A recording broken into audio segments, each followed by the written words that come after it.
To our last meeting of 2013. It's been an extraordinary year, and I want to thank everyone for who's here. But thank you all. A lot of you all come every month. One probably because you have to, but there's a number of you all out there that come to kind of from your own organization here at JA. But we also always have folks from the public, and we appreciate that support on behalf of the board. It's good to have the folks come to hear what's going on. At this time, I'd like everyone to stand for a time of reflection as we talk about this year, and then following that, Helen will lead us in the pledge. So for a moment of reflection of 2013.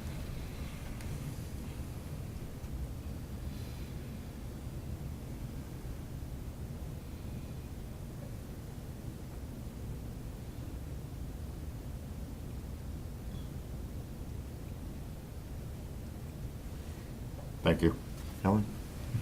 I pledge allegiance to the flag of the United States of America and to the republic for which it stands, one nation, under God, indivisible, with liberty and justice for all. Board members, if you will look, I will accept a motion to adopt the agenda. So move. Second? Second.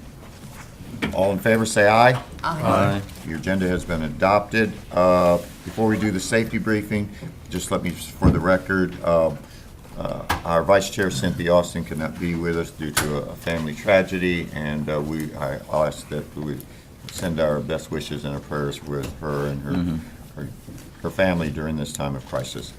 Safety briefing. Larry? You going to get us through this safely, right? I'll try. All right. Good morning. My name's Larry Pinkstaff. Good morning. I'm going to do the safety briefing. If there's an emergency in the tower here, we'll evacuate. Be very careful leaving the room, chairs and other people. We'll evacuate using the stairwell by the elevators, to the left of the elevators. We won't fight the fire. There is a fire extinguisher there in case we need to clear an exit to get out. Please hold the handrail on your way down the stairs, and we're going to meet at Main and Ashley, which is the church parking lot. For any visitors we have in the room, if you're not familiar with our procedures, please follow a JA person while exiting the building. Ted, I'll ask you to do the phone calls. Picked out somebody to do the CPR, and if everybody put their cell phones on silent, we'd appreciate it. I've been with JA approximately 12 years in March, hired on the same day as Paul McElroy did, actually, so the same anniversary.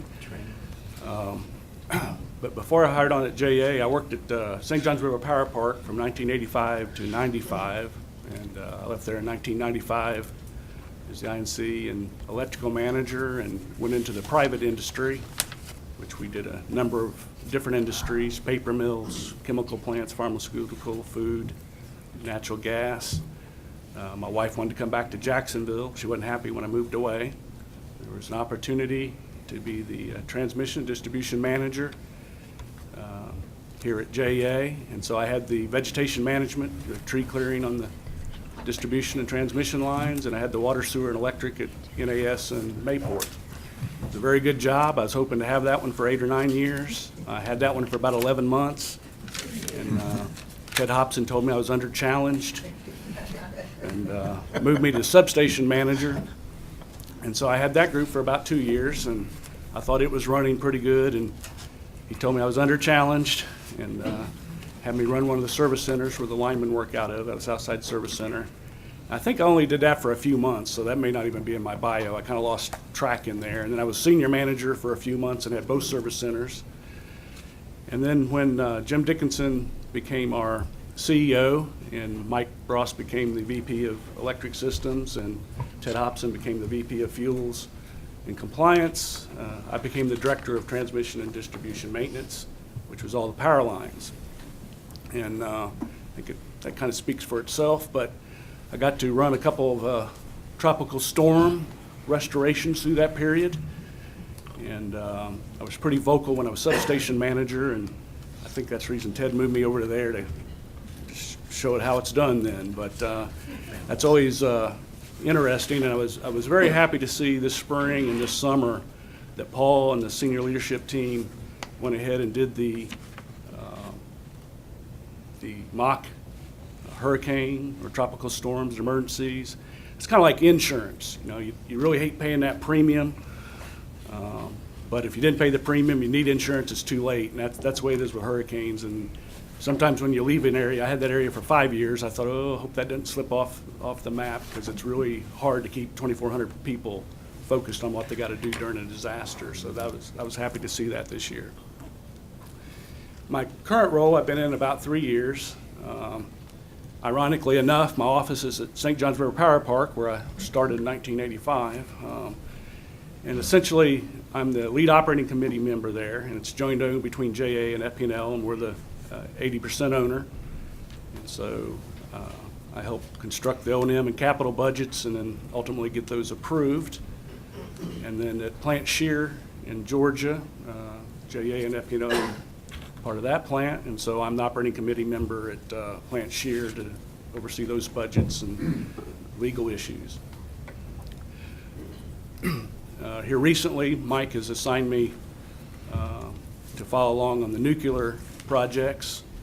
Steve McEnaugh leads up, and I assume is backup, which is always a good plan for succession planning, and that's been very interesting.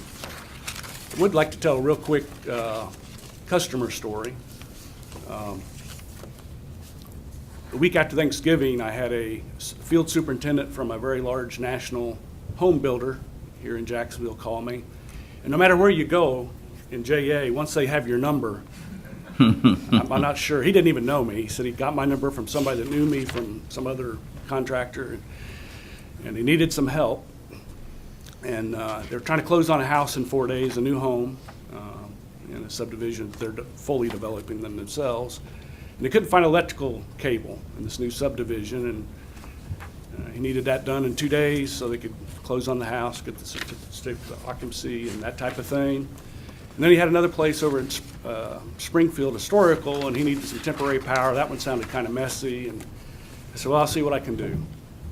So I called the Southside Service Center, and I called the coordinator that should handle that.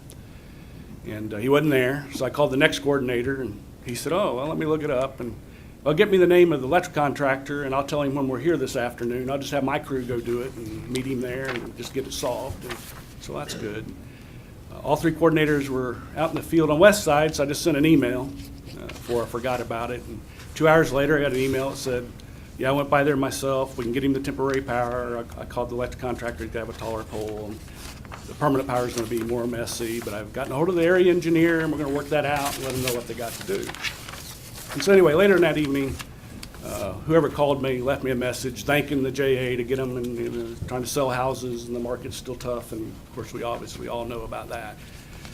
And so the point of my story really isn't that we got the job done, because I'd always made sure, I'd always followed through, and we would have got it done. When somebody calls me, I follow it through, whether it's water, sewer, no matter where the area it is. But what occurred to me the next morning was I really didn't have to do any follow-through this time. Typically, I would have, the coordinator at Southside might have said, well, that's not my area, I'll hand it off to the other guy, you might want to call him in an hour, and if he can't do it, call me back, and I'll see if I can get a crew to do it. You know, or typically on the West Side scenario in the historical area, here's the area engineer's name, you call him, and if he gets it on my screen, I'll get it done. And I didn't get any of that this time, and I really think that that is a sign that our customer sat teams and our CTAs that are rolled out are getting down to the front line, and they just jumped on it. And I think it's that type of thing that we're going to have to figure out how to keep moving forward for us to be successful long-term on a long-term trend. It's easy to get things to move in short-term. It's the culture and the mindset that's harder to do. So I just thought I'd pass that story along. Thank you. Thank you very much. Appreciate it. Thank you, Larry. Is Ted here? Good. When you talk about that under challenge, we need to talk about Chairman Ron Townsend. We think he's under challenged, and we need for you all to work on that. Are you kidding? You gave him an iPad. Yep. We need somebody from IT to show him how to turn it on. I didn't see that on the agenda. And I saw him turn it on. Okay. Yeah, with help from you. Thank you very much. On the issue of customer service, I'm not sure if we should, if Monica gave you $5, but I think that kind of goes to the great leadership, Monica, your team is going through. And I have no doubt, candidly, have seen the strategic plan and what y'all are doing. I'm not worried about the long term. I think y'all got a plan, and so congratulations. Thanks for the story, and thanks, Larry, for what you're doing. Right now, we've got a presentation that we're looking forward to for this. We call it Team Resistance, but for some of us, this is pretty an exciting time. Todd Lovelace from Electrical Systems Engineers is going to give a 10-minute presentation. Chairman Townsend sort of asked this, and when we put in perspective of what you're going to be looking at, JEA has been a leader in this area, and when it was asked the question, 18 years that the JEA has been a leader and has been doing this. So, Mr. Lovelace, we're going to turn it over to you, and thank you again. You were just 12 when you first started this, right? Wow. I'm Todd Lovelace. I work at Northside Station, power plant engineer. Been out there for 30 and a half years, and for 18 of that I've been playing robots with the local schools.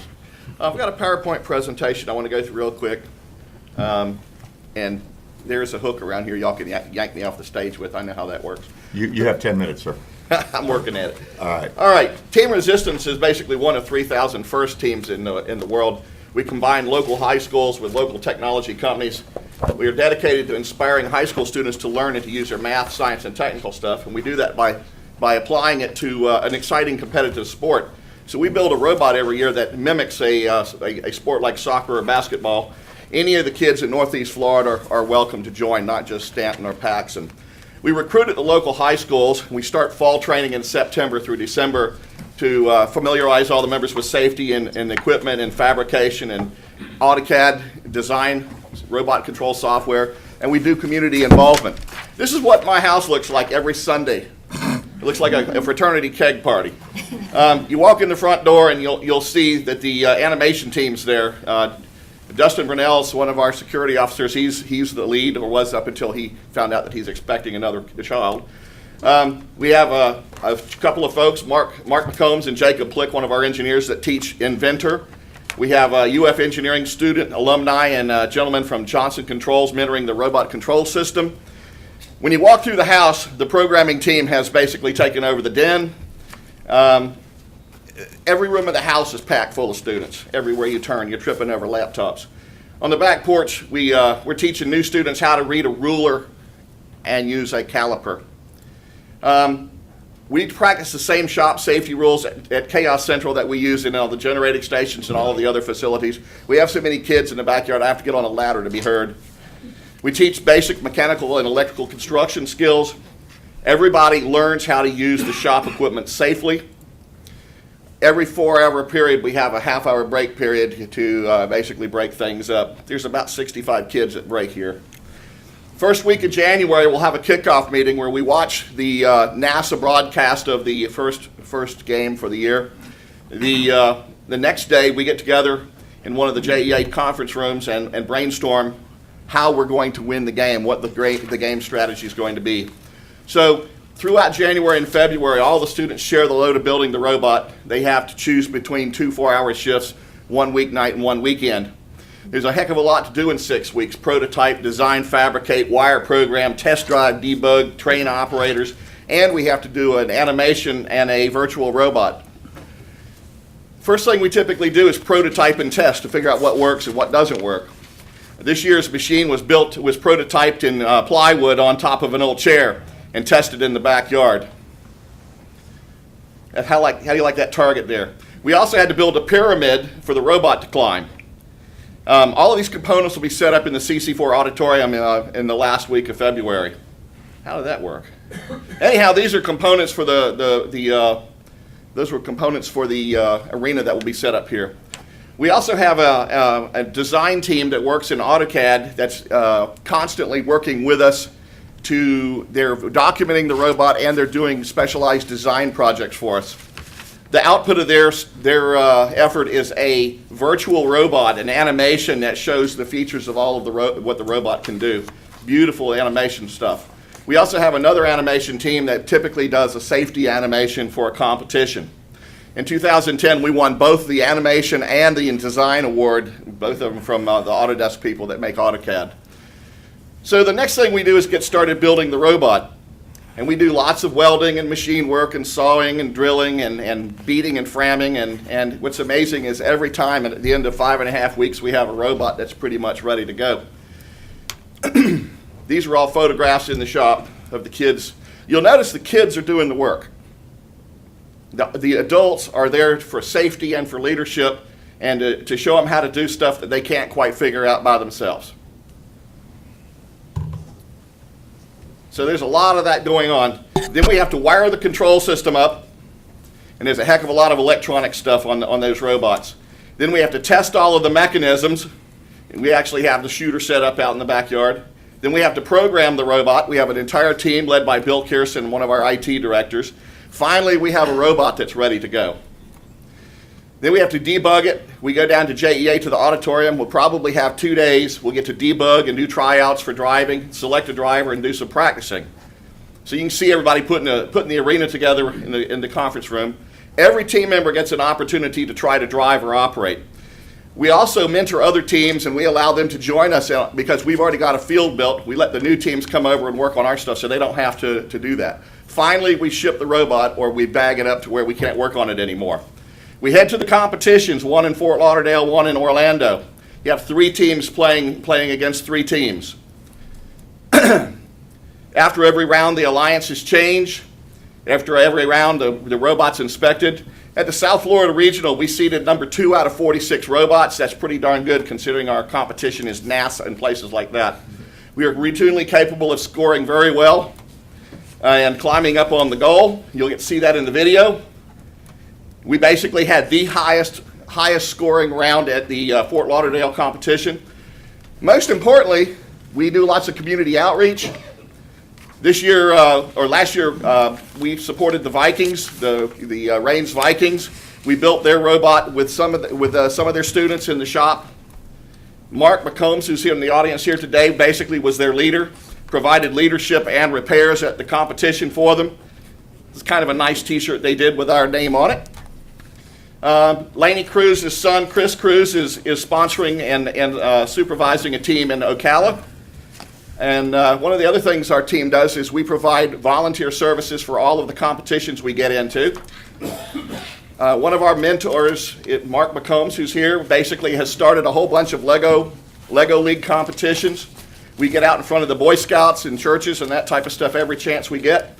Let the kids try to drive the machine. It's a lot harder than it looks.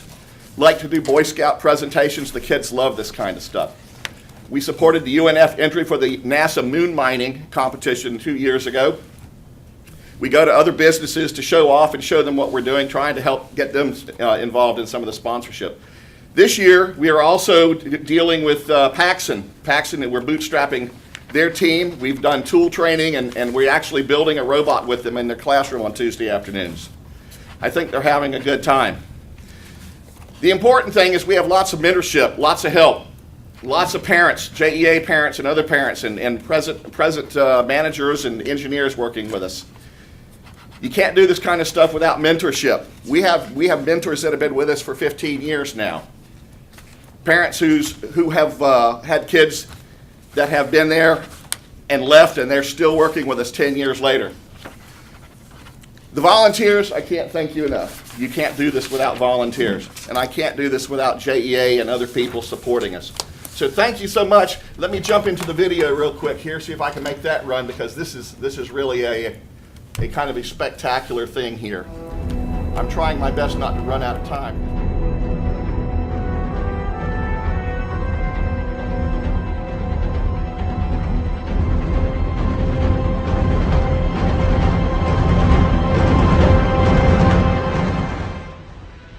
The 2013 FIRST Robotics competition game is Ultimate Ascent. Ultimate Ascent is played with standard flying discs of 3 different colors. The objective is to score as many discs as possible. Alliances of 3 teams operate their robots from behind alliance walls at the ends of the field. 4 scoring goals are located in each alliance wall at 3 different heights. Each alliance wall has feeder stations located at the ends of the wall, where human players enter discs onto the field by passing them through slots. 2 large pyramids occupy the middle of the field. Each pyramid has 3 rungs leading up to the top, which can be climbed by the robots. At the summit of the pyramid is an additional scoring goal. The harder the goal is to hit, the more points it's worth. Robots can track the reflective vision targets around each goal, allowing them to target goals from anywhere on the field. Near the end of the match, robots drive up to their pyramid and start to climb for bonus points, but they have to remain there at the end of the game to collect bonus points. Reach to the sky from the bottom, living out the dreams that have all came true. Now I'm trying to reach to the stars from the heavens, never giving up like you thought I'd do. Still I'm trying to reach to the sky from the bottom, living out the dreams that have all came true. Now I'm trying to reach to the stars from the heavens, never giving up like you thought I'd do. This is all I know, all I know, all I know, all I know. This is all I know, all I know, all I know, all I know. This is all I know, all I know, all I know, all I know. This is all I reach to the sky from the bottom, living out the dreams that all came true. Now I'm trying to reach to the stars from the heavens, never giving up like we thought I'd do. Still trying to reach to the sky from the bottom, living out the dreams that all came true. Now I'm trying to reach to the stars from the heavens, never giving up like we thought I'd do. This is all I know.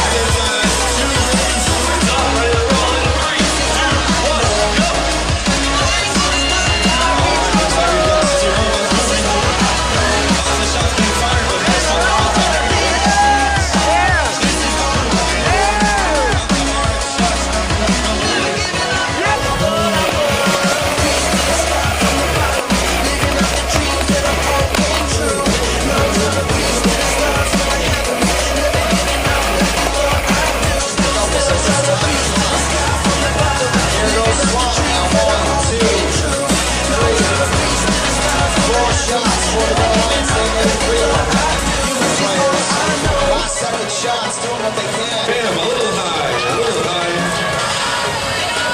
86 is going on. They've got red discs in there. We've got some pyramids for here. They have a really good They can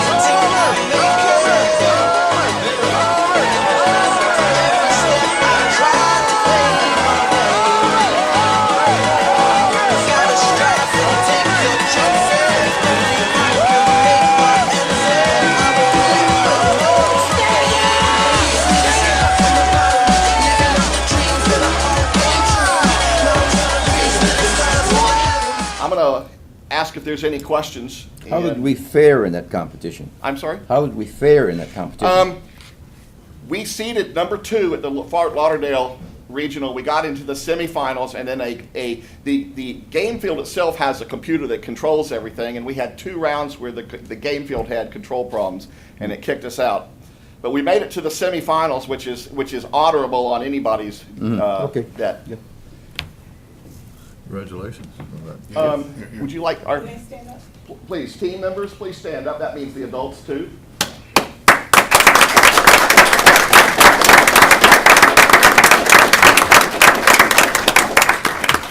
If y'all will sit, I'd like to recognize somebody else. 2 people here. Mark, stand. Lisa, please stand up. My wife, Lisa, she's Saint Lisa. That's what we call her because, as you can imagine, she is. Mark McCombs was a student from 2004 till 2008, graduate from UNF. He started single-handedly about 15 miniature FIRST robotics competition teams here in Jacksonville.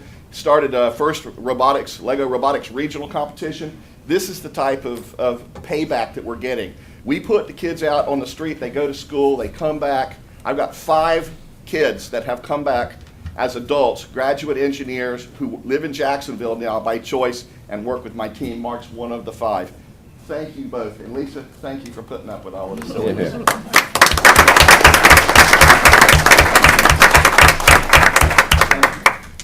I can't say enough about volunteers and help. Alrighty, if that's all. we'll Todd, go down. have you all done this, made this, given this exhibition down at the school board, in front of the school board members themselves, at the board. We have, it's been probably 10 years since we have. We could sign up for it if you'd like us to. I think with a new superintendent and where what his emphasis and the public-private partnership, I think it'd be the perfect time to do that. I think that you've got, between the chamber, the mayor talked about this morning, I think there's a real sense of, that what we heard of the public about education. This is what it's all about. Everybody on this board knows one of those school board members, the chairman is a good friend.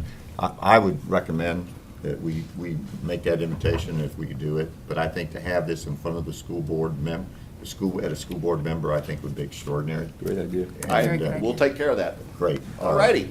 Good. Thank you. Thank you, folks. Thank you.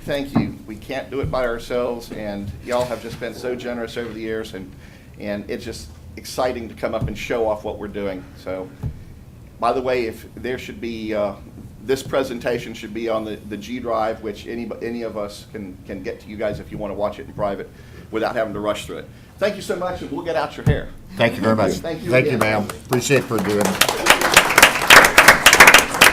Thanks, guys. Appreciate it. Secondly, Jane Upton, Director of Communications and Community Outreach. I think you have a presentation, Junior Achievement, one of our huge community supporters. Thank you, Jane. Mr. Chairman, several months ago, you gave us a challenge or a charge to try to find a way to get information into the public schools about utility costs and how to understand a utility bill. Well, shortly after that, I had the opportunity to meet Steve St. Almond from Junior Achievement, and they were just starting up a program in the school this year for high school seniors to teach financial literacy that would do just that, but way more. It would help with budgeting, help kids understand about credit, really help them have a strong financial understanding for the future. Now, I have a 1-minute video I'm going to show you in a second from the students, but the remarkable thing about this program is we are partnering with them to be able to help provide the program, and it's 18 hours of in-class instruction with 5 hours provided by volunteers. And we are also providing 100 hours of JEA employee volunteers who are actually going into the schools to help teach the program. There's after the classroom, and I put the book up there if you want to pass it down, the workbook, which is pretty extensive. It's a pretty hefty workbook. So all of you all that have the financial background will appreciate the detail and the complexity of the information there. But in addition to that, they have a digital version or a virtual community where the kids go in and they actually play a part, and they get to have a budget and do a simulation which lets them walk through the process of budgeting and understand the thing about choices and how your income affects that, how your educational level, and so forth. So I'm going to show you this video. This is not our students.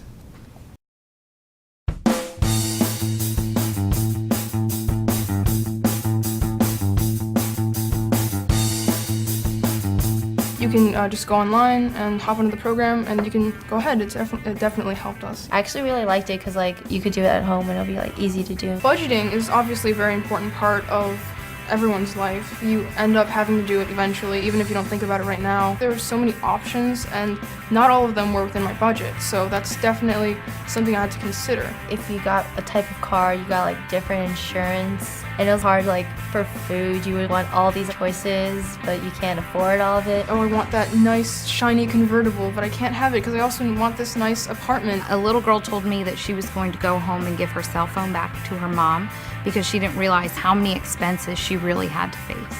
I've had many teachers tell me that they've tried to cover personal budgeting in their classroom, but they just weren't able to do it to this extent. The kids really enjoy what they're doing.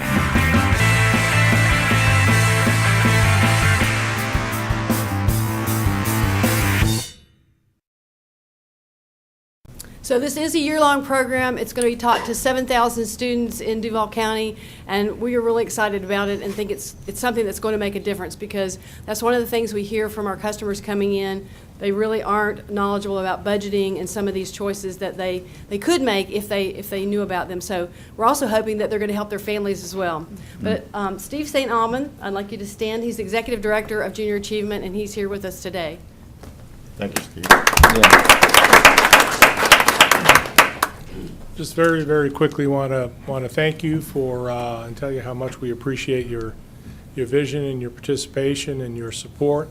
JEA will be putting volunteers into the classroom.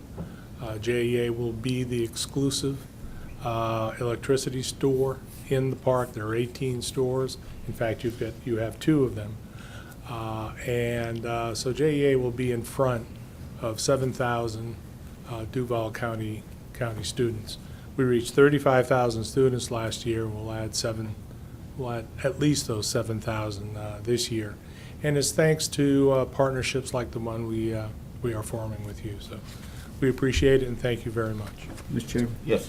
Are you familiar with NEFI? Yes. I was on that board. They concentrate on financial literacy out in Colorado. I don't know whether there's a connection, if there can be a connection. I still get the monthly newsletter there, which I send out to my grandchildren, but it's doing the same thing you're doing. It's been doing it for a number of years. Right. In fact, we have a joint program with NEFI. Good. One of our 21 programs is a joint program with NEFI. We go K through 12, and love partnerships, and the one with NEFI is a great one. You couldn't start any early. K-12 was good. We could. What we teach in kindergarten is what we teach for the next 12 years. Yes. I'd just like to say that I got an opportunity to browse through the book a little bit because it was sitting here, so maybe I got a little more time with it. And I've been in the investment and finance business for almost 32 years, and that is the best one I have seen. That is dynamite, and I just can't congratulate you enough on what you've put out there. It's just so vital. We've needed it for so many years. And frankly, a lot of my, I think, adult clients would like to have it. Yes. Yeah. I'm not mentioning any names. What does this program, what is the underwriting cost of this program, Steve? There are 18 stores in the program, and they're all sponsored. And there's also a title sponsor, which is Fidelity Investments. For instance, and you'll appreciate this, there's a health store, which is essentially health insurance. You have to buy, on these 18 stores, you have to go in and you have to buy health insurance. You have to buy electricity, which surprises some of the kids. You have to buy a car. If you buy a car, you have to buy auto insurance, et cetera, et cetera. So all of these are sponsored by, for instance, Toyota is sponsoring the auto dealership. Firehouse is sponsoring the dining out. Florida Blue is sponsoring the health area. So between the title sponsor and the store sponsor, it's paid for. And you'll have 7,000 students? Well, 7,000 in Duval. Our area is 21 counties. We are basically going to offer this here and the 4 First Coast areas. It is mandated by the school system here. It's mandated in Clay County. Leon County is doing a pilot, and then they will probably mandate next year. Jane, thank you. And Steve, thank you for what you're doing. You're changing not only changing lives now, but going forward. And that is the important thing, which is we can all be better stewards of everybody's money, but this is extraordinary. Well, thank Wish you very well, much. and thank you. We couldn't do it without you. Appreciate it. Thank you, Jane. Appreciate it. Good stuff. At this time, we have the opportunity to hear from the public. If there's anyone from the public who wishes to speak, I have 2 cards here. If Dennis R. Dix, Jr., please come up. We offer you 3 minutes. If you can make your comments directly to the board, and then following that, Steve Johnson. So, Mr. Dix, welcome. How you doing today? Thank you. I have a, this is a second request for information or, public information. I have a copy of it I wanted to leave also. Right. Can we do it after? Yes, that'd be fine. This is to Ms. Hughes, Ms. Susan Hughes. What government positions or boards do you currently sit on? Number 2, what is your current job with the Jacksonville Electric Authority? Mr. Dix, just Ms. Hughes is no longer at JEA. I understand that. Oh, okay. Just for clarification for the record. Go ahead. Okay. Yeah, this was sent to all of y'all already, Okay. and nobody answered it, so. Okay. sorry. I'll just skip over that. Regulatory capture. Regulatory capture is a form of political corruption that occurs when a regulatory agency created to act in the public interest, such as the Florida Department of Environmental Protection Agency and the St. John River Water Management District, instead advances the commercial or special concerns of the interest groups to dominate the industry or sector it is charged with regulating, like Jacksonville Electric Authority. Regulatory capture is a form of government failure.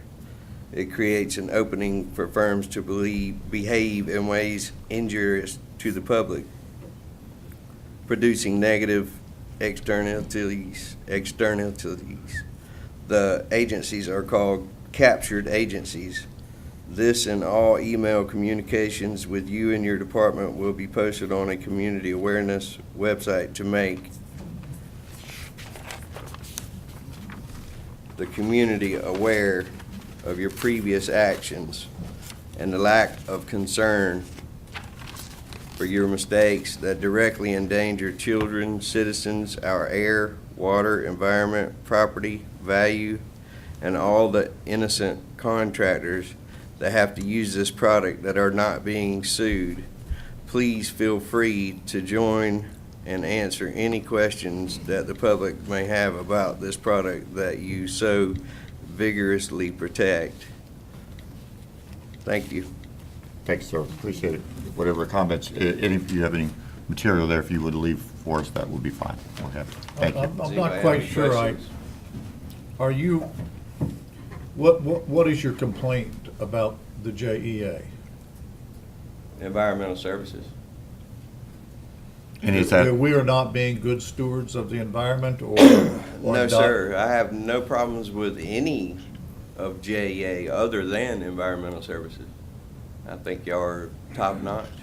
What specifically there is your complaint? The specific complaint would be toxic exposure to children. Of what? Easy Base, Easy Sorb, byproducts that y'all make in your, byproduct services. Okay, so Easy Base From is coal one. ash, basically.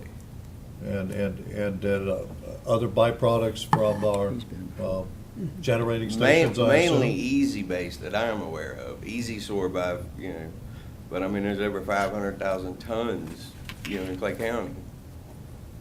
That Okay, has I been just wanted to shipped. understand what exactly what I've your spoken complaint here was. before, I'm sure, it's been a little while.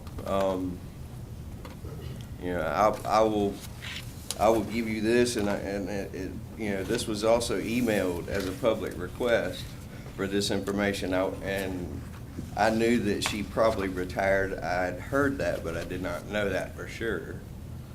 So, we'd be happy to take the document for us to look at, Okay. to follow up on Mr. Bowers's comment. Thank you very much, Mr. Dix. Thanks, sorry. sir. Not a problem. Thank you, thank you for. It's kind of hard to. Not a problem. Thank you for being here, Mr. Dix. Steve Johnson. Welcome, Mr. Johnson. How are you doing? Thank you, sir. I think I can pretty much clarify to the board what he was talking about. Good afternoon, ladies and gentlemen of the Jacksonville Electric Authority. My name is Steve Johnson. I own land in Clay County at 336 Foxtail Avenue, Middleburg, Florida. This beautiful 30-acre waterfront estate is now devalued to the tune of a negative $500,000, falling from a net worth of $830,000. The drop in value is directly caused by the use of a product created, manufactured, and trademarked by the Jacksonville Electric Authority. This product is based on fraudulent documentation that inevitably led to fraudulent misrepresentation of this product to everyone that has used it. Easy Base, trademarked by Jacksonville Electric Authority, is a carcinogen that contains toxic heavy metals, chemicals, and radioactive thallium in elevated levels that are not listed on the material safety data sheet provided for this product. This grievous behavior, gross negligence, fraud, and fraudulent misrepresentation of the Jacksonville Electric Authority has led to extreme property damage, mortgage fraud, child endangerment, and lawsuits against innocent contractors. The Jacksonville Electric Authority has violated the Clean Air Act, Clean Water Act, Safe Drinking Water Act, Resources Conservation and Recovery Act, Endangered Species Act, Community Right to Know Act, and is guilty of regulatory capture with the Florida Department of Environmental Protection Agency and the St. Johns River Water Management District. Over 500,000 tons of toxic ash from the Jacksonville Electric Authority have been delivered and distributed to Clay County based on fraudulent misrepresentation and used at the Gateway Girl Scout Camp, the YMCA, public schools, environmentally sensitive wildlife management areas, airports, Camp Blanding, National Guard Army Base, and private properties. I challenge Paul McElroy, Chief Executive Officer, and Mike Hightower, along with all acting attorneys for the City of Jacksonville and the Jacksonville Electric Authority, to produce and sign a document that states the material safety data sheet that is on file for EasyBase is true and factual. I am requesting that Mike Hightower, Director of Governmental and Legislative Regulations and a ranking member of Blue Cross Blue Shield, place the legislators and Blue Cross Blue Shield on notice for a cancer policy for the children and citizens of Clay County living around this product. This problem will not go away as I increase public awareness. I think you are all aware that I am well documented as I move forward as a candidate for Clay County Commission. I will strive to keep Clay County beautiful, safe, and free from toxic heavy industrial waste from surrounding counties. Cure for cancer is a cleaner environment and starts here with our leaders. So the next time you stand smiling beside a child with cancer or pledge to a cancer organization, remember this speech. This board's lack of concern and failure to take responsibility for the Jacksonville Electric Authority's grievous actions and fraudulent misrepresentation has and is putting citizens and children in direct contact with the cancer-causing material. Please take the appropriate measures to correct this grievous behavior portrayed on the innocent children and citizens of Clay County, Florida. It is your job to protect the people. Stop this attempt to cover up fraud and toxic exposure to the public. It's time to right the wrong. Thank you all, and God bless you. Thanks, sir.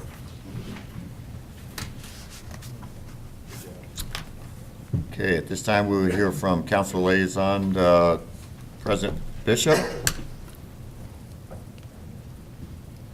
Well, good morning. Good morning, everyone. I won't take a whole lot of time. I'm just, since this is, excuse me, the holiday season, I want to wish everyone a Merry Christmas. I'm JEA Board. And this is sort of the 6-month period into my liaison term, and I'll tell you what, it's been a fascinating experience. That's the one thing interesting about being on the city council is you always learn about all sorts of things you never thought you'd ever know about. And I'm just looking forward to the next 6 months of my term here and seeing great things come out of this organization. I think JEA Board is doing a great job.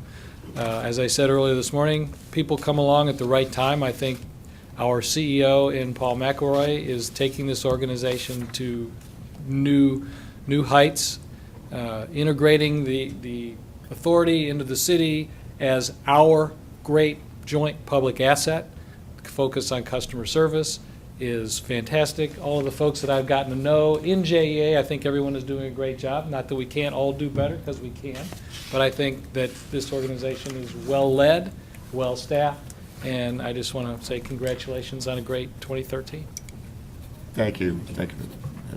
And again, thank you for your year as president of the council, and again, as I shared with you this morning, thank you for the extraordinary job you did to represent the city in New York at the rating agencies. It made a huge impact on all three of the rating agencies, to have someone, depth of knowledge, but someone that could speak very candidly and very accurately about the opportunities that we have here in Jacksonville. So thanks for your service, what you do. Appreciate it. Board members, if you will look to your agenda, Roman numeral 3, we have our consent agenda.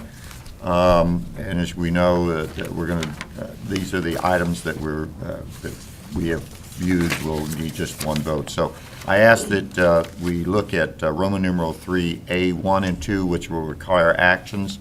Items 3 through 9 are provided for information.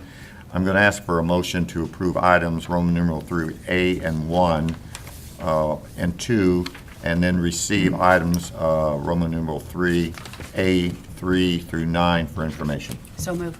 Second. Second. Any discussion? All those in favor say aye. Aye. Opposed? Show it unanimously. As we look to Roman numeral B on your agenda, strategic action, significant strategic issues. Ted Hobson, you're up, sir. We appreciate it and welcome our Chief Compliance Officer. Thank you, Mr. Chairman. As I understand it, the board has expressed interest on several occasions about looking at and reviewing strategic risks that involve our business at JEA. So kind of as a tee off to the presentation, I'll remind the board that in 2005, JEA implemented an enterprise risk management program where we identified strategic risks to the business. We rank those, we basically score them based on likelihood and on severity of risk, and then we rank them based on that score. So what we are providing this morning is a quick review of the top tier risks. Top tier risks are those that score a 10 or higher on that rating methodology. We'll walk quickly through those, just characterize them for you, make sure you understand the kind of the definition of the risk. The thought is then that the board can express their priority order or a list of items that we would propose to cover in much more detail and include the risk owners and the subject matter experts for each one of those risks in subsequent discussions with the board, either at board workshops or at the Finance and Audit Committee meetings that we have quarterly on these risks. So there's 13. And finally, there's a few changes you will see. I've only got 2 slides. I can certainly do this in 10 minutes. We have made a couple of changes, not many, to the slides that are in your package. So those are highlighted in red on your screen. The first 4 risks we're going to review basically is kind of a goodie basket from the EPA of solid fuel-related risks. Okay, so they all have to do with burning coal or petroleum coke for generation of electricity. Number 1 risk, and this is the highest ranked risk, these will be in rank order, is the air emissions reduction regulatory initiatives. This has a score of 20. Basically, this is mainly the carbon issue. It involves a few other issues, SO2 and NOx and some other things, but it's mainly the carbon issue. You will see that the expected date for a final regulation is June 2015. We do expect a proposed regulation in June of 2014, so in about 6 months we'll see what the proposal is. Expected compliance date for this would be 2017 or later, and our best estimate of the expected cost to comply with this initiative would be about $100 million at Northside, in excess of that at SJRPP. Basically, the cost here is to replace carbon-generating resources with resources that don't generate carbon. Moving on down the list, coal combustion byproduct designation. That ranks 15 on our list. It basically impacts Plant Sharer and to a lesser extent Northside and SJRPP. There is litigation in progress on this one. It's likely this rule will be rolled out in conjunction with the effluent limit regulations that we cite in risk number 4 below. Basically, the expected date for the final regulation is late 2014, November 2014. We don't have a guess at when compliance would be required. What this will require, if the regulation goes as we expect, is they would require disposal of coal combustion byproducts in lined landfills. And based on that, here's our expected cost, or what's listed there on the risk. Now, there is a worst case scenario where they could designate coal combustion byproducts as hazardous waste. That would significantly and seriously increase the cost for complying with this. So, as long as the EPA requires it to be disposed of in lined landfills, that's a fairly straightforward compliance route for us. We have lined landfill at Northside. We would just need to expand that somewhat, and then we would need to get a lined landfill at SJRPP, but it would not require shipping product to specially designated landfills for hazardous waste. Number three, risk number three is the mercury and air toxic standards we call MATS. We're monitoring, this is a 15 also, we're monitoring that in alignment with some other agencies, LPPC, APPA, and some others. Cost-benefit analysis was conducted to assess the best compliance options for JEA. We could install equipment to seriously reduce the emissions, or we could, in fact, select fuels that don't have those constituents that would put out the emissions. We comply at Northside without doing anything. We've run some tests, stack tests, and we can comply with the new regulation without doing anything at Northside. For SJRPP, the cost is, we listed as $16 to $30 million. In fact, we have just recently made the decision to use compliance coal. We can buy coal that meets all the requirements for the emissions without doing anything to it. Currently, that is a no-cost option. That coal happens to be about the least expensive solid fuel on the market right now. So right now, we plan on burning compliance coal, and we'll need to do nothing else other than monitor. Now, there is a risk there. We don't know what the price of that coal will be, going out in the future, and we'll have to monitor that. Risk number 4, which ranks as 16, is affluent guidelines for steam units. We've commented on this issue, and we're working with other industry groups, and we've also answered EPA requests for information on this. Basically, this requires JEA to clean up all sources of water contamination at a power plant at the source level. Previously, we were allowed to aggregate those and treat it as just one water treatment facility, but the new regulations requires upstream or source treatments. We're estimating that cost in a $9 to $12 million for Northside and $22 to $65 million for SJRPP. We expect the date for the final regulation in May of this year. Moving on to risk number 5. This is the adverse electric commodity fuel and pricing risk. This is basically the cost of fuel risk. We think we have this well controlled. We monitor it, and it's mitigated by how we operate. We have monthly meetings where we review the price of fuel, the futures, the actual cost for deliveries. But with a $500 million fuel budget, it doesn't take much of a change in the fuel market to make a significant dent in that cost. So that is why we have that risk listed. Risk number 6, cooling water intake. This is the famous 316B. Basically, it involves putting smaller screens to prevent small wildlife from entering the cooling water systems of power plants. The mitigations include installing fine mesh screens or possibly putting cooling towers. This only applies to units that use river or ocean water for cooling. If you've got a closed system cooling tower, this doesn't apply. So that is why the big issue for us here is at Northside. SJRPP does have cooling towers that this rule would have very little implication on St. John's, but a $30 to $60 million impact on Northside, depending on what we need to do. The $30 to $60 million cost estimate is based on being able to use the small fine mesh screens. If we in fact have to build cooling towers, the cost is significantly more than that. Moving along to risk number 6. Actually, I just covered risk number 6. Moving along to risk number 7, critical infrastructure protection. A couple of changes on the slide for you here. This rule was in fact approved by FERC, Federal Energy Regulatory Commission, just last month. Critical infrastructure protection standards, or a set of standards that are required by FERC. They're actually written and enforced by the North American Electric Reliability Corporation. They have to do with cybersecurity for power system critical assets.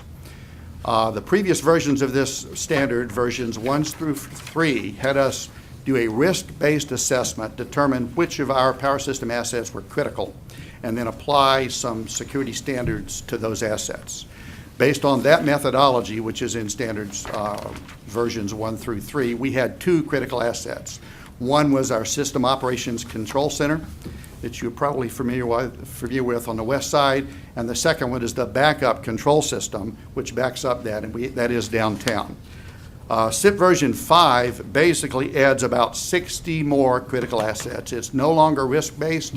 It is very prescriptive, and they tell us which assets we have to categorize in one of 3 levels, and then we have to apply the security the security requirements, the SIP requirements to all of those standards all of those facilities based on what level they come under. So this is a significant increase for us. We think that'll be a $1 to $15 million cost. Water supply management, number 8, moving right along. This is basically the cost of maintaining our consumptive use permit. Processes have been established to ensure adherence to the CUP requirements. We, in fact, are withdrawing less water than we had forecast, so that's good. Total Water Management Plan identifies long-term water needs and assesses alternatives such as reclaimed water strategies, and they're being developed to comply with the maximum flow limits that we expect to be set by both the St. Johns River Water Management District and the Swanee River Water Management District. We expect to see those in May of 2014. Again, the cost of this is $40 to $80 million based on what we're required to do to comply. Staffing risk, pretty explanatory, self-explanatory. We have, as the board should be well familiar with this risk, we have a process in place to manage this risk. However, we are working on replacing this risk with a new description, which is basically the risk of JEA not being able to maintain enough flexibility in our staffing and work assignments to accommodate the changing business model. And you will see us do some more work on that in the coming months as we kind of change this risk.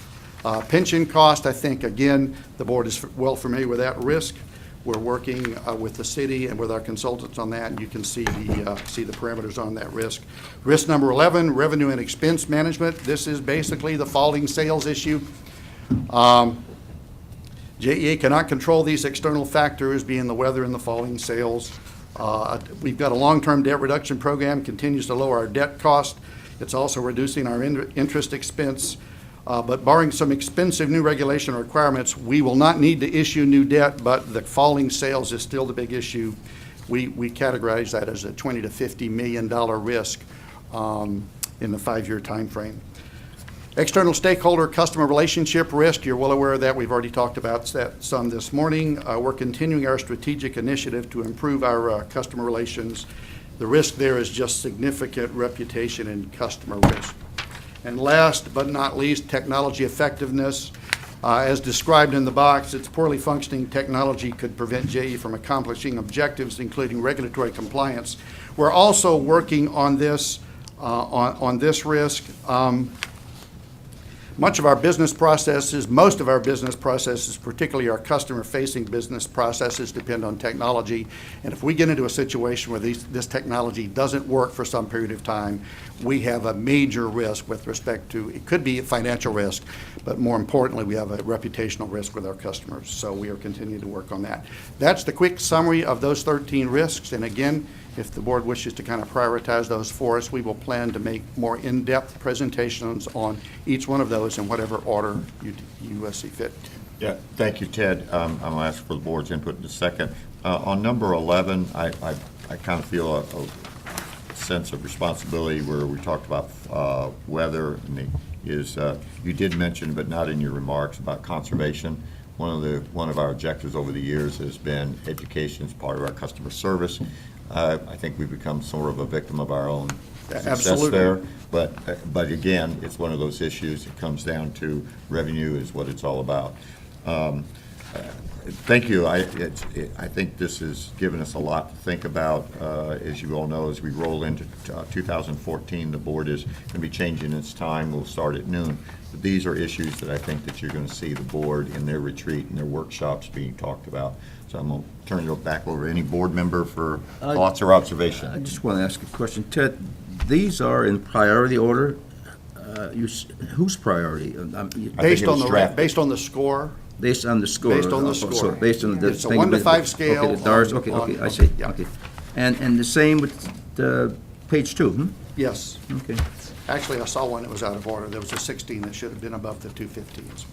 Okay, good. And Ted, my understanding, I want to restate what I think I heard you here, that you've drafted this up, and then if the board wants to come back and wants to dive into detail, something like that, then we will get back with you on any of these. Absolutely. That was one of our primary objectives, and we will have the subject matter experts as well as the risk owners there. I also would remind the board that you have, I believe, a workshop scheduled at Northside in January.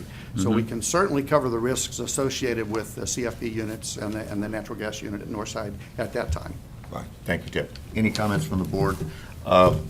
Colleagues, I think I think Ted has laid out some rather critical issues. I think it's part of our strategic and thinking, but I think it's part of our fiduciary responsibility. I'm going to encourage the board. I know it is the holidays. There's probably a whole lot of other more fun things to read, a lot more color. No, of course not.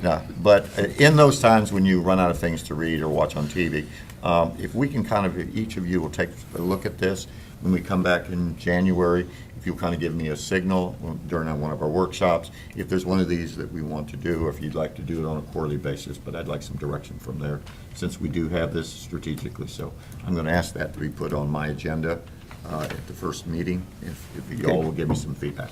Ted, thanks. Thank you. Wonderful report. Next, very important, Melissa Dykes, our Chief Financial Officer. Melissa, before you get started, on behalf of the board and for the members in this thing, on December 4th and 6th, almost every one of your members of your board, we went up to New York for our annual rating agencies. I'm going to say this in front of Paul, but Melissa, I know that you were helped immensely by Brian and Mike, but I think that was my 9th meeting with the rating agency. I want to commend you on your professionalism, but on your presentation, the way that you walked us through, and also the way that you helped the board to understand, particularly all of our board members who had not been there, about the importance of that. And I think you did it in a way that was not only thoughtful but professional, and helped the board members who had not been there come away with, one, a better understanding of what our fiduciary responsibilities, but more importantly, a better understanding of the importance of what we're doing every month. So I just, why Paul was our leader, and he had done this in the past, I just wanted to commend you on the way that you presented and led the group on this financial side. I want to say thank you. Thank you, You ready for your presentation now? Mr. Chairman? Yes. If I could just add that last year at the rating agency meetings, Melissa was basically brand new. And she just came in and knocked everybody's socks off just right out of the gate. So she's definitely one of our many rock stars. Thank you. Thank you very much for the Well, compliment. since we're all on your bandwagon, she also presents, now that works as treasurer as well as CFO, so she's really carrying two torches, right?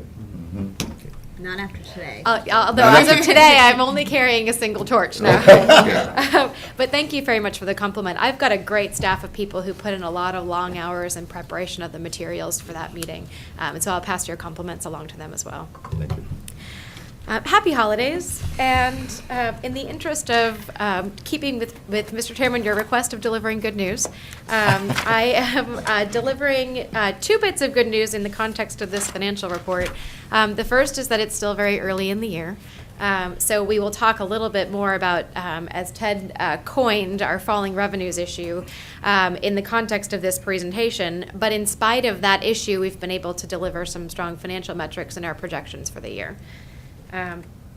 For this month, starting on the first page of the presentation, we do have projections. Again, I'll reiterate during the presentation that this only reflects 2 months of actuals. So there's an awful lot that can change over the course of the year.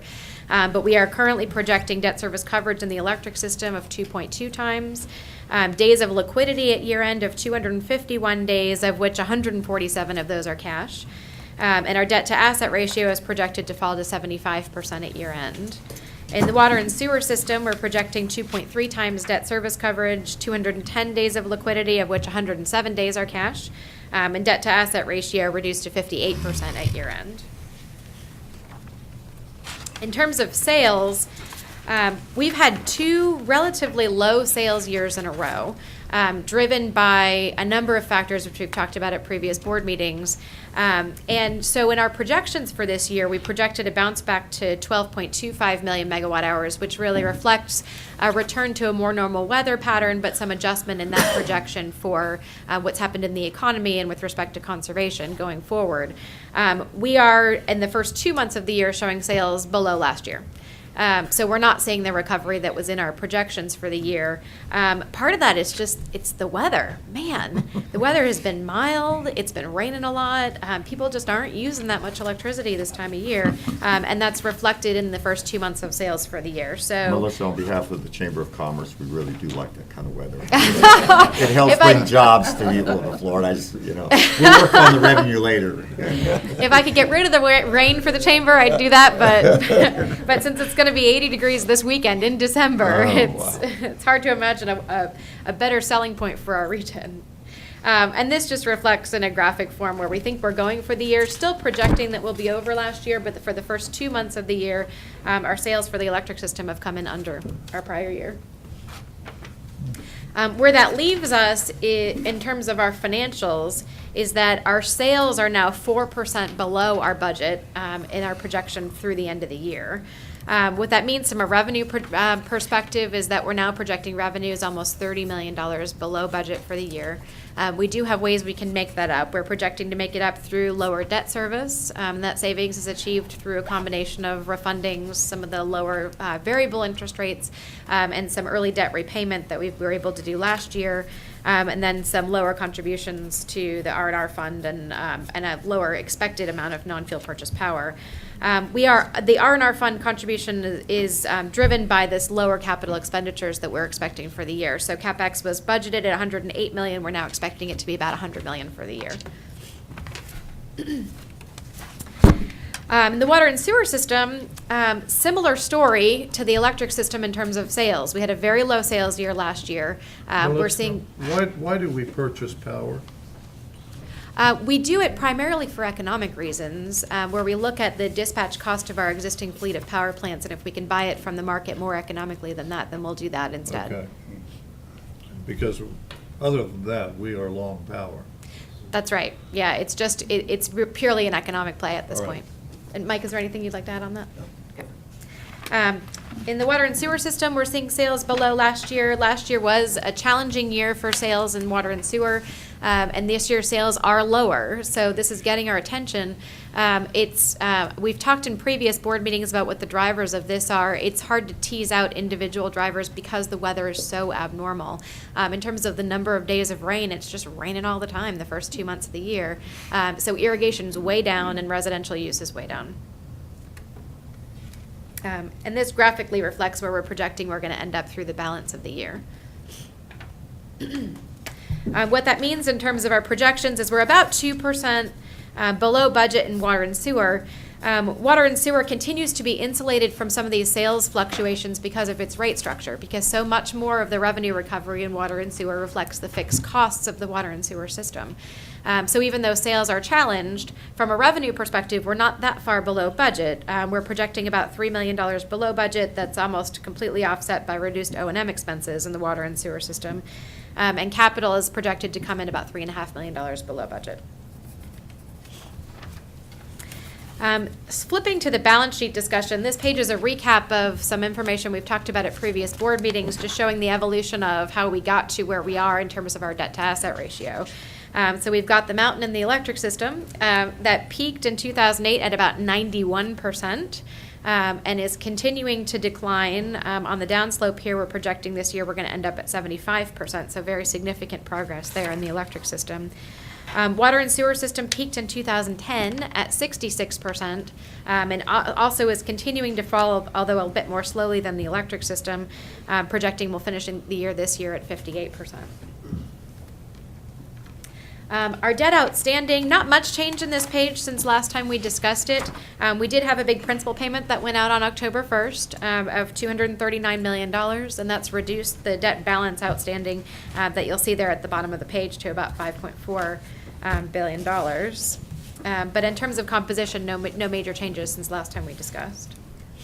Our combined debt outstanding weighted average interest rate is right about 4% now for all the systems versus our budget of 4.2%. The risk analysis. That's pretty steady, right? I mean, if interest rates were to rise another percent suddenly during this year, we would not see much impact on this number, would we? That's right. It's, we've got about 9% variable rate debt in both the electric system and the water and sewer system. So if short-term rates were to rise, that would impact that, but on a muted basis, because that's less than 10% of the system. Sure. On a long-term basis, we continue to take advantage of refunding opportunities, so those may go away if rates continue to rise, but that's not going to impact the interest rates that we have locked in on our long-term portion. That's great. The risk analysis, again, this page has not changed materially since the last time we discussed it. On the bottom right-hand box, I'll just highlight that we are continuing to monitor our two most challenged counterparties with respect to our interest rate swaps. Those are Morgan Stanley and Merrill Lynch, which have both been downgraded over the past 18 months, and look for ways that we can help mitigate some of the exposure with respect to those counterparties. But no change in this page otherwise since last time we reviewed it. Our 10-year bond rating summary, again, no change since last time we talked. The last rating change we had was an upgrade from Fitch. And combined debt outstanding, we are actually, or combined investments, excuse me, outstanding, we're getting some relief now from the interest rate market in our investments portfolio, which is really good news. Last time we looked at this, last month, we were at about 66 basis points in terms of weighted average yield. We're now up to 73 basis points. So I never really imagined I'd be jumping for joy over 73 basis points of yield, but it's an awfully big improvement in the investments portfolio. So hopefully that will continue to improve as we see interest rates moving. Any questions on the financial report? Any questions? What are your guidelines for investments here? You're relegated to treasuries and agencies? We can do, it's primarily treasuries and agencies. We can do some commercial paper within the electric system.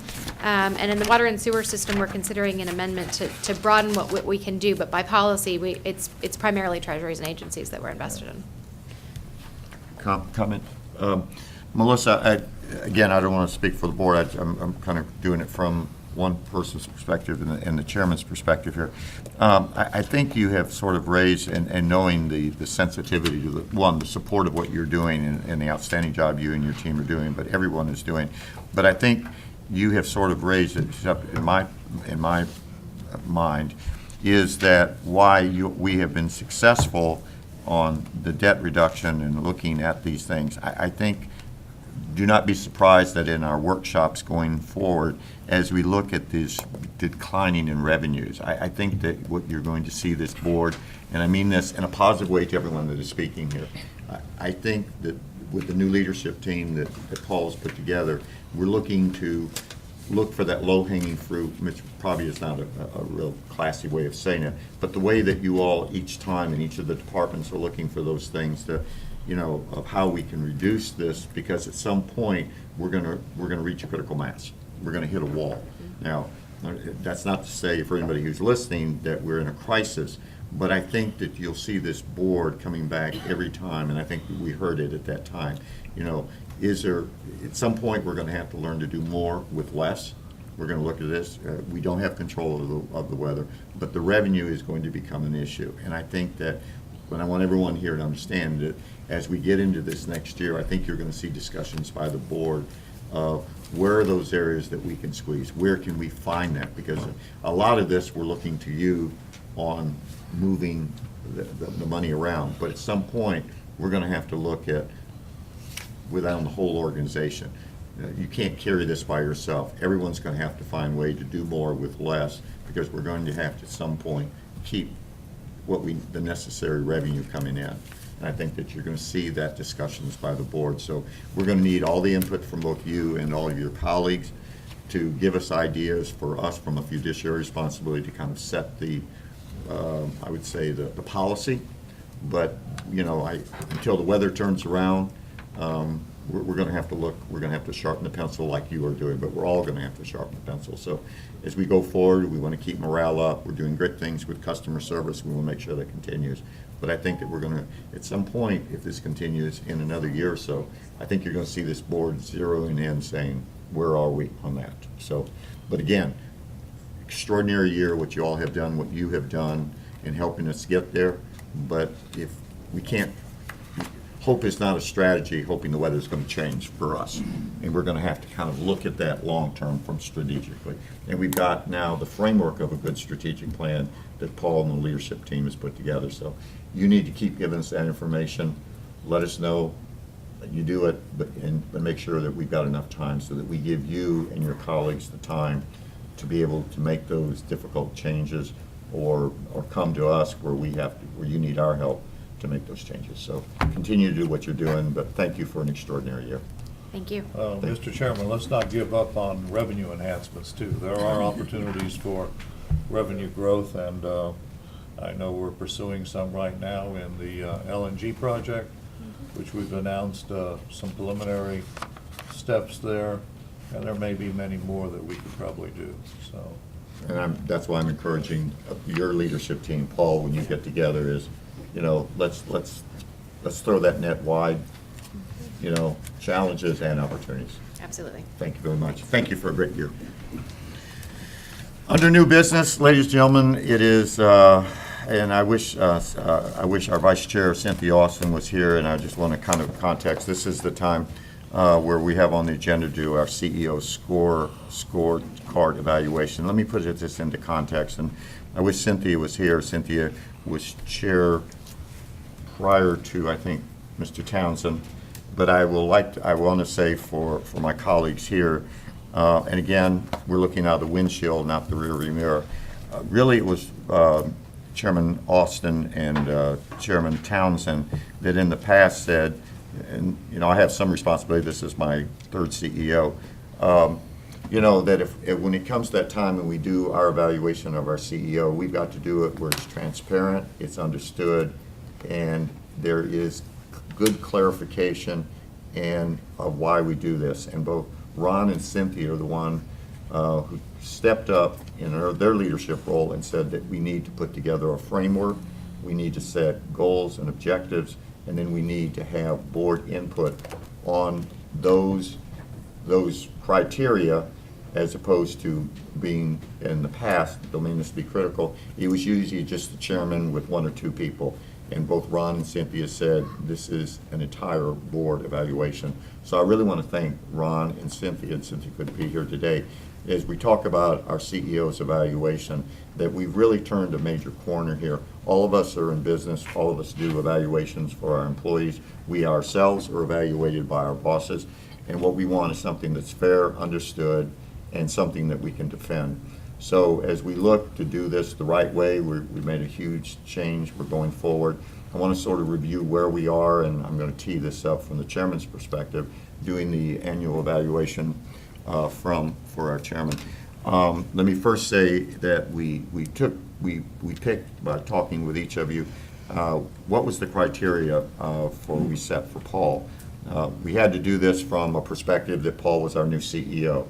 And I really want to thank the board members who kind of said, this is our new CEO's criteria. What are we going to do, and how are we going to evaluate that thing? And these were the four areas that there was common agreement,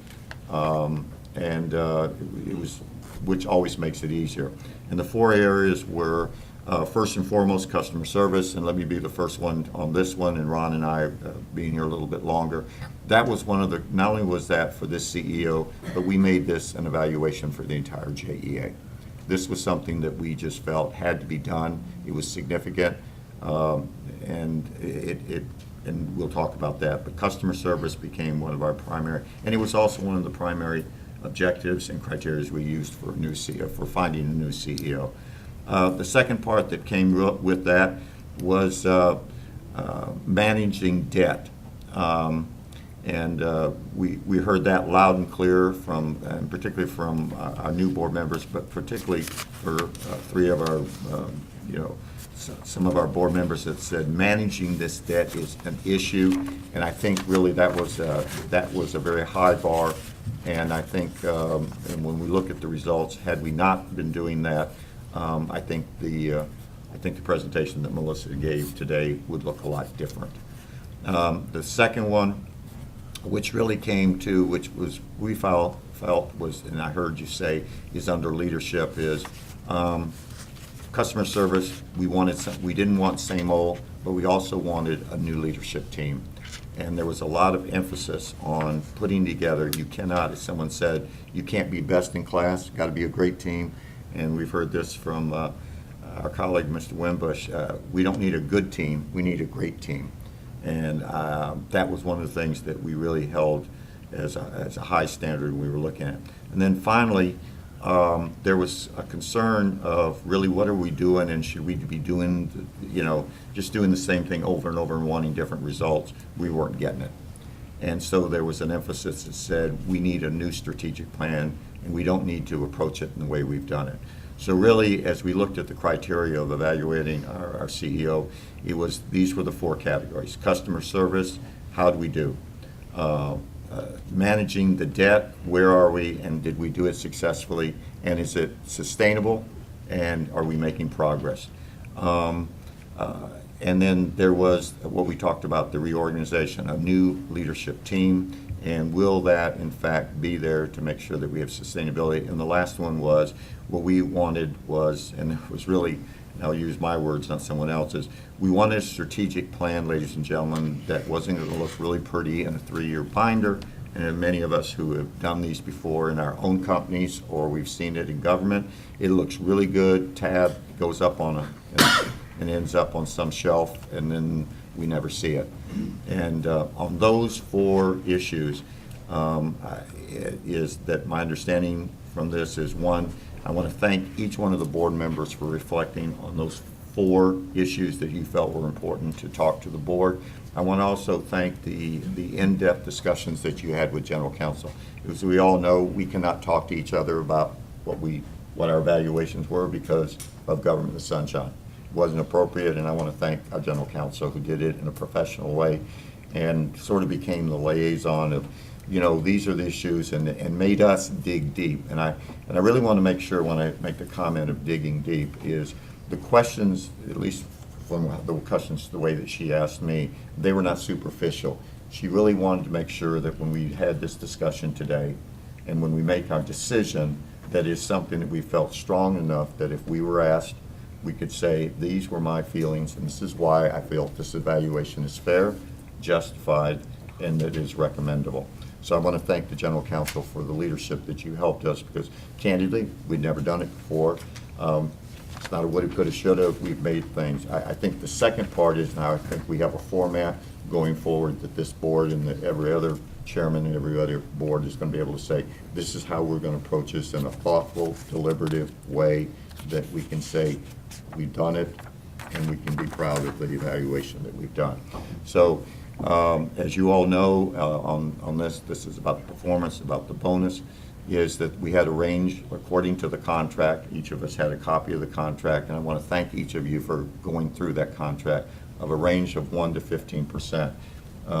I am pleased to say, from the feedback that I got from our General Counsel, that it was almost unanimous by less than 1%, is that there was a recommendation on those 4 categories that there will be a bonus of 11% provided to our CEO in the areas of which I've laid out. So to put us in the proper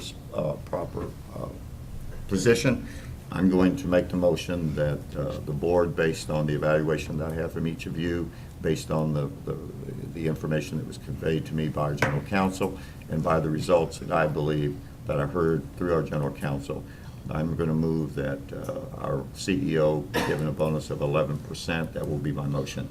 I'd be pleased to second it. Is there a second? Discussion from the board. Any comments from the board? Well, I would just like to say that I believe in all 4 categories, Paul McElroy has really excelled, and things that I've expected to be achieved, I always wind up feeling that we far exceeded rather than just met or exceeded. And going back to our rating agency meeting last year in New York, and of course Paul had tons of experience with JEA, but was brand new basically as the CEO, and he too just did an amazing job. Just the way it flowed between Melissa being new and Paul, and then we had this great connection with Council President Bishop, and Ronnie Belton, and the way everybody just pulled all that together, it was just seamless, and you never would have known that we had just been through so many changes. So congratulations. And I would also like to say congratulations to Paul. An excellent first year, Paul. And I think he really shows a grasp of what we're going to need to do in the near future as well. So I just think you're off to a terrific start. Yes, I'd just like to say that sort of what's been lost a little bit is the reorganization of the entire company under the operation lines, and really integrating everybody's thought process about how we should be working together as a utility moving forward. I think that goes a long way to helping with the customer service rating that JEA had. I mean, Mr. Pinkstaff's story really said it all today, that really a lot of people are now working together to move the utility forward. I think that's all, and a great deal attributed to Mr. McElroy's leadership. So thank you. I couldn't agree more with what's been said, and nor can I add anything to it, Paul. One? Yeah, I concur. I would say, as we look at this and evaluate each area, we did extremely well going forward, but I would also like to say, as you know me, I'm always looking forward and looking not only at where we are, but the momentum, right, that it's building going forward, and the expectations of all of us on this board, and I know all of your leadership team, is it will continue to move in the right direction and make a difference. Before I ask for a motion, I do want to, just as we do this, I want nevertheless, because we as a board, we're now going to have to begin to lay out our expectations following year. I kiddingly talked with Paul on those 4 areas of customer service. I'm looking to Monica. Extraordinary progress. But the issue now is sustainability. So you all have set the bar pretty high. Pressure's on that. On the reorganization, I think the leadership team is there. I think, as both of you said, not only is customer service everyone's, it is everybody, but moving forward, that ties into the managing the debt. I think it goes without saying, we've heard time after time, this debt is going to be an issue that's going to take everybody to do that. The part on the strategic plan, excellently done. I think the way that it was committed to, the way it was brought up is excellent. Again, it's now rubber hits the road. Excellent. And want to make sure it's not put up there. We're going to be holding to that. So, ladies and gentlemen, I've heard a motion for 11%. I've heard a second. Any other discussion? All in favor of the motion, say aye. Aye. Opposed? Show it passed unanimously. Congratulations, Paul, for a great Well job. done. Thank you to the leadership team. Thank you very much. On reports, I'm going to call on our Chairman Emeritus, Mr. Townsend, to provide a report of the Audit and Finance Committee. Okay, Mr. Chairman, I'll try and make this as quick as I can. We, Finance and Audit Committee met December the 11th. I'd first like to ask for approval of the meetings from our previous meeting, which is the August 12th meeting. Need a motion, please, for that? So moved. Second. All those in favor? Aye. Okay, fine, thank you. Just a couple of thoughts on the feedback from our rating agency trip last week. 6 board members were there. As we know, Melissa was there. Of course, Paul was there, but I just want to say, Brian and Mike are also there too, and they got high marks. So just for the record to show that. We had. I mentioned that. Well, just want to emphasize it too. But we had Bill Some give Gulliford, you the $5. city council president, was there, as well as Ronnie Belton and Glenn Hansen from the mayor's office. Melissa had some feedback from 2 of the agencies when we had our meeting, and they believed our presentations were fair, balanced, and the addition of the scorecard they thought was most critical in delivering this information. And Paul also stated, too, he thought that this was, the package was improved this year, and JEA was successful in telling us its story, which is a good story. And once again, we did have the early delivery of the year-end audit results, which I don't think anyone else does that, but it's hot off the press when we get there for our first meeting. We also spent an awful lot of time on ERM. As a matter of fact, it's now at the top of our agenda at the Finance Audit Committee meeting. Darius Champs gives us an extensive read on that. It used to be one of the last items, and we always rush through it. So last year, we decided to make it a give it top priority. And we do discuss the enterprise risk management as well as training reports and audit reports, et cetera.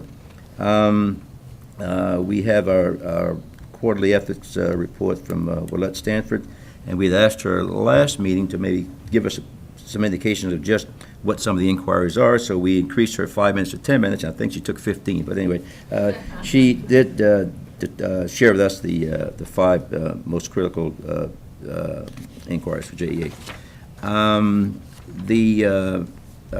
Ernst & Young did their annual external audit report, the management letter which was presented to us, stated there was nothing out of the ordinary, and congratulated JEA on the success with a clean audit, and that's always a very good thing, a clean audit. And that should commend Janice Nelson and her staff for that as well. There is an action item on item F, which we discussed the 2014-15 refunding debt parameters resolution, and apparently we had, in the past, we had given the managing director the opportunity to authorize these without board approval once we did it for the year. And I guess we suspended that because of some of the changes in the change in CO as well as the change in the treasurer. So we reinstituted that, and we've established parameters, and we want to authorize the managing director to price and execute fixed future rate bond issues to be sold no later than December 31st, 2014. Now, I think you're going to recuse yourself next time, Mr. You want- Yes, I recuse myself from this vote because my employer, Wells Fargo Advisors, is a wholly owned subsidiary of Wells Fargo Corporation. Okay, on that note, Mr. Chairman, we need a vote on that too. I'd like to have a motion, please. So moved. Second. Second. All those in Okay, favor? any others? Any discussion? Okay, good. The final item, Melissa? Pardon? Didn't we just say all in favor? Yes, we did say. Aye? Aye. Oh, I didn't vote? I didn't vote, so Okay. I was just Do saying. you want to vote? Melissa, are we clear? You want to call for, all right, then it's been moved in second. All in favor of the chairman's audit finance report, say aye. The action item with our colleague Lisa Strange Weatherby abstain. All in favor? Aye. Aye. Opposed? Show it pass unanimous. Okay, thank you.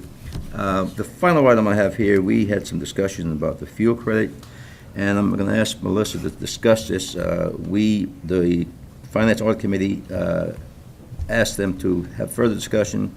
We'll talk about it at our next Finance and Audit Committee meeting and reserve the ability to bring it before the full board. But there may be some things that may impact as well. So, Melissa, would you kind of, you're already there, sorry. Would you share with the board our discussion and direction, please, for the fuel credit discussion? I will, and that's an excellent summary. It's based on the first 2 months of actuals for the year. We're now projecting a fuel fund balance at year end that will exceed our target for the fuel fund for the year. So what we preliminarily discussed in the Finance and Audit Committee was how to approach that. And have discussed bringing for board approval, hopefully to the next Finance and Audit Committee meeting, and then subsequently to the full board, in an action item to do another fuel credit to reduce the balance that's in that fuel fund. If we continue to see fuel prices that come in below our budget for fuel, for our actuals for fuel, at some point we will then propose adjusting the fuel rate to be more in line with our actual fuel expenses. But for this first brush at it, because we're considering some structural changes in our electric system rates, we'd like to reserve the fuel rate adjustment for at the time that we roll out those electric system structural changes, and just consider a credit for this fiscal year. So no item for action at this board meeting, but we expect to bring one if we continue to see fuel prices come in below budget at a future board meeting. And we talked about volatility because I believe that 38th number was 60-something the month before. Is that correct? That's right, and this gets back to the risk that Ted discussed with respect to fuel price volatility. It's because the budget for fuel is in excess of $500 million, small changes in prices in the fuel market can lead to some pretty big budget impacts. So in a single month, we did see some run up in the short end of the curve with respect to gas prices, and that single month of change changed our fuel price projections for the year by nearly $30 million. It gives you a sense for the amount of volatility that we've got with respect to fuel prices, and why we're reserving making a recommendation with respect to a fuel credit until we get a few more months of actuals in the year. Thank you. Any questions for Melissa? Okay, good, thank. Was there a question? Comment? You're still on timeout. Okay, our next Finance and Audit Committee meeting is March 10th, and Mr. Chairman, with that ends my report. Thank you. Thank you, Mr. Chairman. All right, on our agenda, Managing Director's Report, CEO Report. Paul, congratulations. Any comments? Be brief. Thank you, Mr. Chairman. I do want to take a moment for two comments. One, to just thank you, Mr. Chairman, and board members for the performance review and evaluation. And I look at this as an evaluation of the entire organization.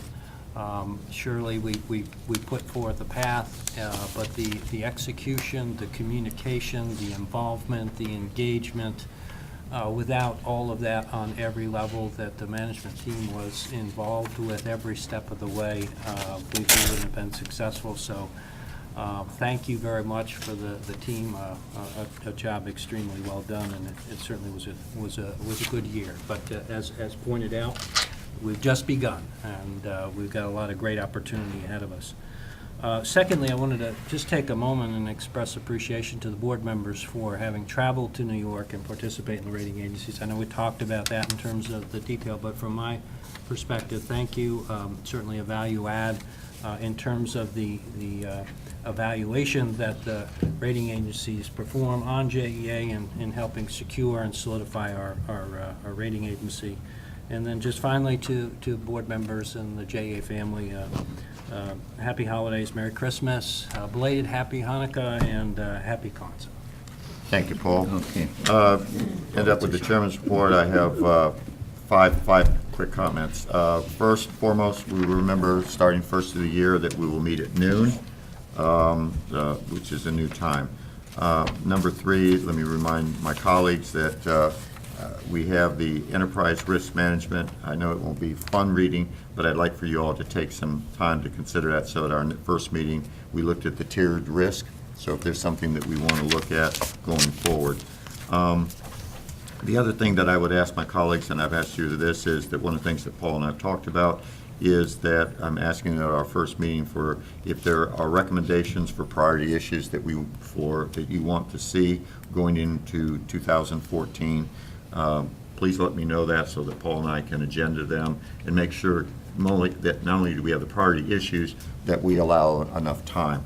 That moves me to my second part on this one, is the time management. If you have recommendations for better ways that we can make this agenda, I say that with sensitivity to each of you. We're starting at noon. This is already not only to our folks out here, but to you who give this time.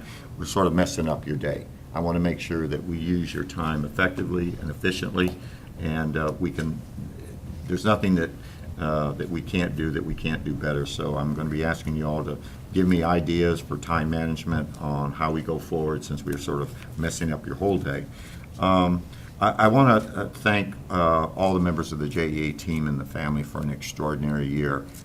It has been nothing less than extraordinary. And in spite of the weather, from the Chamber of Commerce, it's been a great year for weather. But on behalf of that, the challenges, but what you have done is nothing less than phenomenal. And to have, on customer service alone, by having something like J.D. Powers put us where we are. Again, the issue is you brought us to sustainability. But that is not without to say extraordinary all the way around. To my colleagues on this board, I cannot tell you it is an honor to be a part of this board. You all are extraordinary. The skill set, the enthusiasm, the passion. Each of you bring a certain personality. Those, and some staying time out a lot, but we're working on that. As Mr. Wimbush says, this isn't a good board. It's a great board. It really is. And finally, during this holiday time, I wish all of you all a great holiday and season's greetings. As some of us, we've heard this before, this is the time when we sort of reflect, and it's first family, faith, and friends. And I would encourage you all to take those 4 points: faith, family, and friends. Spend time with your colleagues, with your friends, and in personal reflection. We are more than blessed when you think of what we have every day. And as we look forward of so many who do without, we need to reach out into the person next to you, say thank you for being there. Have a great holiday. We're adjourned. Well said, Mr. Chairman.